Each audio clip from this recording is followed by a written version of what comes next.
Hey y'all, and welcome back. And if you're new to the channel, thanks for stopping by. I hope you enjoyed the video. My name's Elizabeth, and today I'm going to be talking about the 5 money mistakes I made that potentially cost me over $570,000. Yeah, I heard me right.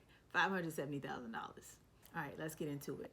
Mistake number 1, getting a credit card right out of high school, not knowing anything about credit cards or credit or even having a plan for what that was going to look like.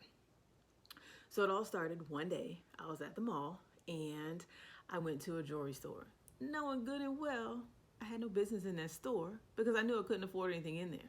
However, I found this really pretty gold, diamond, and sapphire bracelet. Sapphire is my birthstone, that I just had to have. And I think I got another piece of jewelry that day too. And the sales rep was more than happy to help me get that piece of jewelry or those pieces of jewelry.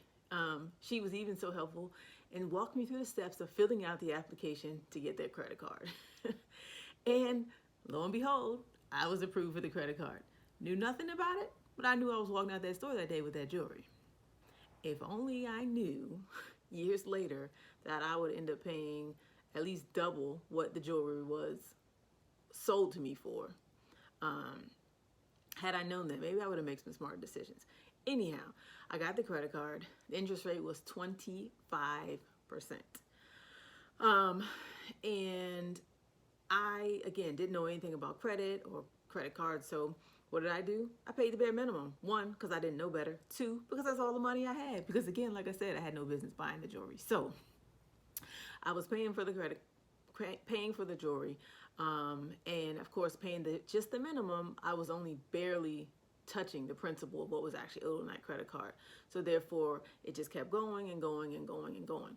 It wasn't until I met my husband and started learning the importance of my credit that I actually got with a credit counseling service, and they consolidated all my debt because, of course, at that time I had that credit card and some other credit cards and other debt.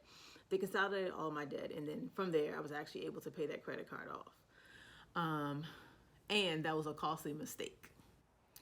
To avoid my mistake and not have to go through what I went through, and go through a credit counseling service and had to rebuild my credit and all that fun stuff, I would encourage you to learn about credit cards, interest rates, and how they work. If you choose a credit card, shop around. Find the one that has the best rate for you and matches whatever you're trying to use the credit card for. So for example, my husband and I, we might want to make a large purchase, right? And like, for example, we got our floors done, and say they were $5,000 some dollars, and we didn't want to use cash, so we wanted to use someone else's money. So we shopped around for a credit card that gave us 0% interest for, I believe that one was for 12 months, which gave us plenty of time to pay off that $5,000. And at that point, we weren't looking at the other interest rate, because normally in those cards, that's 0%. If you don't pay it off, the interest rates are ridiculous, right? Now, on the other hand, I have a credit card that I use sometimes. And with that one, when I got that card, I shopped around to see what had the best rate and points, so that I could earn points on purchases that I made. So again, if you're going to get a credit card, do your homework, do your research, and find the best one for you. Also, if you have children or grandchildren, begin talking to them about finances. I know in my house growing up, we didn't have those conversations about finances. It was always like a hush-hush thing. In our house, though, we have begun talking to our daughters about finances and letting them in on our actual finances and talking about things and talking about credit cards and talking about bills and stuff like that, especially when they think money grows on trees. That's a great time to talk to them about finances and bills and income and, all that fun stuff. So again, make sure you're having those conversations with the children in your life or grandchildren in your life. And if you're not sure where to start, grab some books. There are a lot of great children books out there. I know one of the ones I used to enjoy reading with my children was Trouble with Money by the Berenstain Bears. I love the Berenstain Bears. I know that's a much older series of books, so I'm probably aging myself. However, it's still very relevant in today. Another great book is called Madison's First Dollar. And this book talks about spending, saving, donating, and and investing money. Another great book that I actually happen to still have is this one right here, Hillary's Big Business Adventure. And in this story, it talks about the little girl and some of her friends and how they go and want to become entrepreneurs. So another good book. And then the last book, I love books, y'all, is How Much is a Million? Now, granted, this might not actually be directly tied into finances. However, it is, because it's about numbers. So this is another cool book to begin having conversations with your children or grandchildren or any children in your life about finances. All right, mistake number 2 was selling our first home. So let me give you a little background so you kind of have an idea of where my husband and I were at this time. So I met my husband in 2001. We moved into an apartment together in 2002, which is where I found out I was pregnant with our first daughter. Getting pregnant for me was the game changer. And we decided at that point we wanted to do what was best and provide the best we could for our daughter. So we decided to purchase our first home. I was 21 and working at a local cable company, and my husband was 23 and he was in the United States Navy.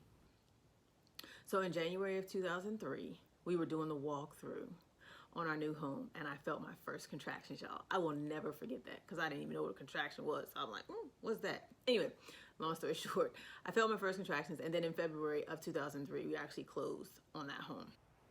We purchased the house for $142,000, around about there. Then in 2004, we got the news that we would be moving to Texas for my husband's job. So, of course, we decided to sell the house.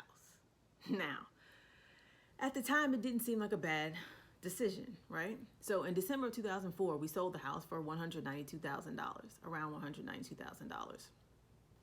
And after all the fees, we profited a little over $30,000. So you ask, why is that a mistake, right? Well, let me explain. For a couple reasons. One, we were young and still learning about finances and how to manage our finances properly and so forth. So we did not invest that $30,000 on ourselves. The one thing we did invest some of that money was for our daughters, which again, you say, well, what's wrong with that? There's nothing wrong with it. However, we later learned that you should always invest in yourself and your retirement first, because your children have their whole life to take care of themselves and you'll be retiring sooner, obviously, right? That's a conversation for another day. So again, we made $30,000 off the house and didn't really have much to show for it. So let's say we would have invested that $30,000 into a Roth IRA, right? So in 2004, it could possibly be worth $116,000 today. And I'm just saying that base pay, that base amount. We didn't invest anything else. And that's just based on a calculator that I used. And it's assuming that the annual return was about 7%, which is kind of on the low end for Roth. But I want to take that just to get something somewhat realistic. So again, had we invested the $30,000 into something like a Roth IRA and did nothing else with it today, it could potentially be worth $116,000. So anyway, lesson learned. On to the next mistake. So the other mistake we made was selling the house. Because again, we didn't understand the value of real estate. And had we understand the value of real estate, I think we would have definitely kept that house. I know we could have afforded it at the time to keep that house. And then we would have been earning money off the rent. And then, of course, if we wanted to sell it later, we could. So looking at that same house today that we paid $142,000 for, the estimated worth today is $288,000. So if we would have sold it today, we could have made about $140,000 or better off of the house. Or again, we could have not sold it today. We could have still had the house. Would have been an asset, of course, and it would have been paying on it for almost 20 years, so it would have been almost paid off. And the rent, I'm sure, would be covering the mortgage plus some, because obviously with inflation, rent has gone up since we purchased it. And then we could have had it to hand down to our children and things of that nature. So again, Our second mistake when it came to selling the house was actually selling the house and not holding on to it. And our next mistake was selling the second house we bought.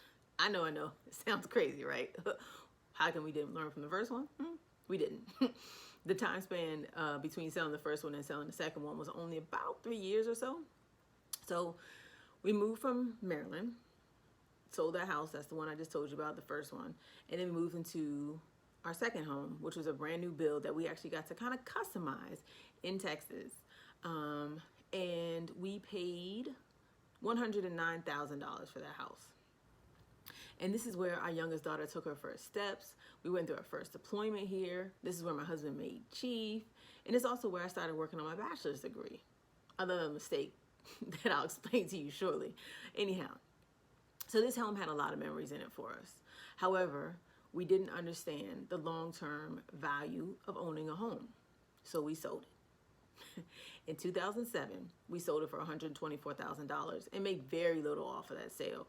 The estimated worth of that house today is $177,600, which could have been around a profit of about $60,000 for us if we would have chosen to sell it today.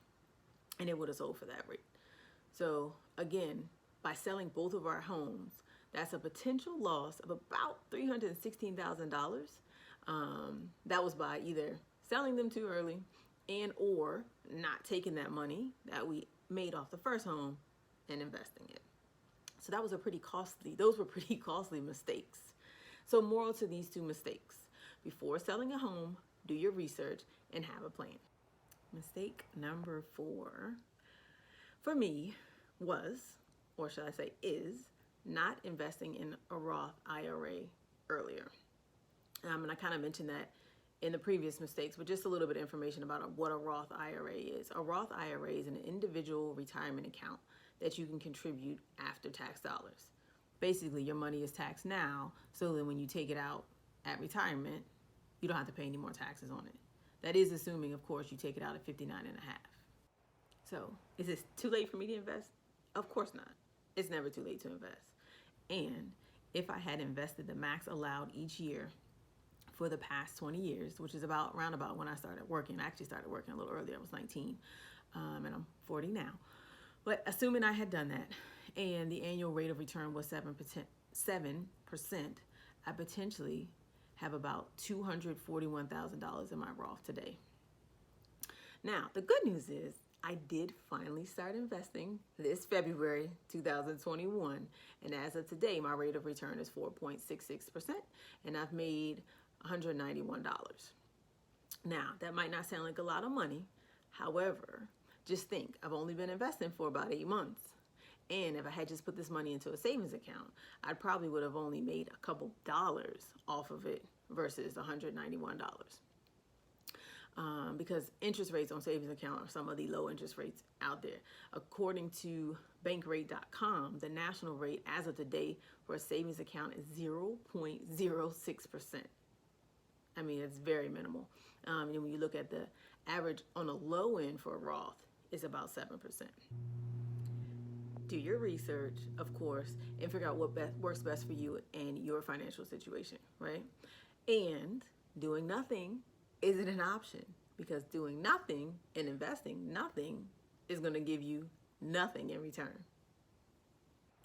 Money mistake number 5, going to a private university. Not for one, but for both of my degrees. I've always aspired to be a teacher or do something in the education field. However, after high school, I went to computer school, then went straight into the workforce. It wasn't until we moved to Texas and I met a friend who actually told me about an online university. And I was so excited that the school was online, that I could actually go to school and get my bachelor's and get into the field that I was aspiring to be a part of, that I just went for it. I didn't do any research. I didn't look into any other possible colleges. I just enrolled and went to the school. Oh yeah, and I was also excited because they offered 50% military discounts. So I was like, oh yeah, I'm doing something, right? Still a very costly school, being a private university. So I graduated with my bachelor's and started teaching kindergarten in Arizona. Fast forward several years, I decided, I want to become an administrator. Well, to become an administrator, you got to do what? Go back to college. So I went back to college, the same university, the same private university, the same high rates, and obtained my master's degree in school leadership and administration, right?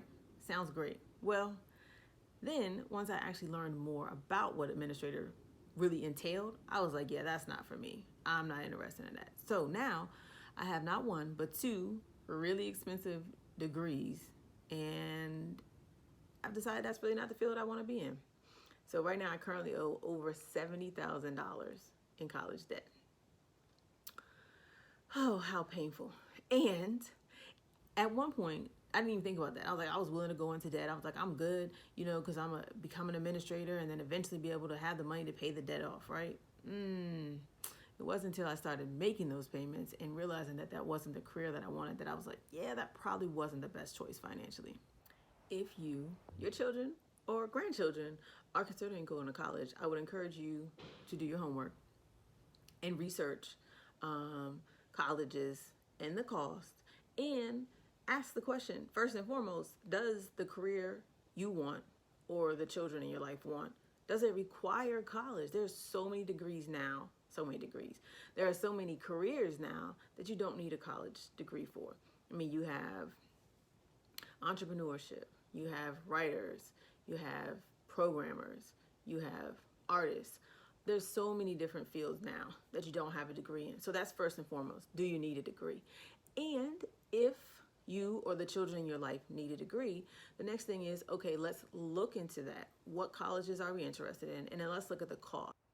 Can you or the children in your life go to a community college for the first couple years and then transfer to a college or a state college or university that might cost a little bit more?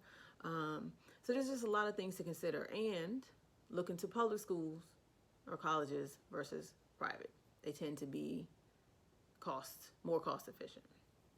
And also look into scholarships. There's so many scholarships out there. And if someone in your family or yourself is military affiliated, look into the GI Bill. I know that's how we are helping our oldest daughter get through college, hopefully debt free, along with some other things, is using her dad's GI Bill. Now, thankfully, my husband was able to transfer the GI Bill. He gave half to her and half to our other daughter ahead of time, because had she went to apply for it now and he hadn't made that transfer, she wouldn't have access to it. So just make sure you look into it ahead of time, understand how the GI Bill works, what you qualify for, and make sure you've done whatever needs to be done so you or your children or grandchildren have access to it. So to avoid this final money mistake that I made, and that is going to college and racking up some debt, do everything you can to eliminate college debt or minimize it as much as possible. So, good news is, even after over $570,000 of money mistakes, I'm doing well, and you can too. You just learn and live, right? It happens. We all make mistakes. It took time, education, and patience to get where I am today financially, and I still have room to grow and improve my finances. So what about you? What are some horrible money mistakes you've made in your life? Share them in the comments below.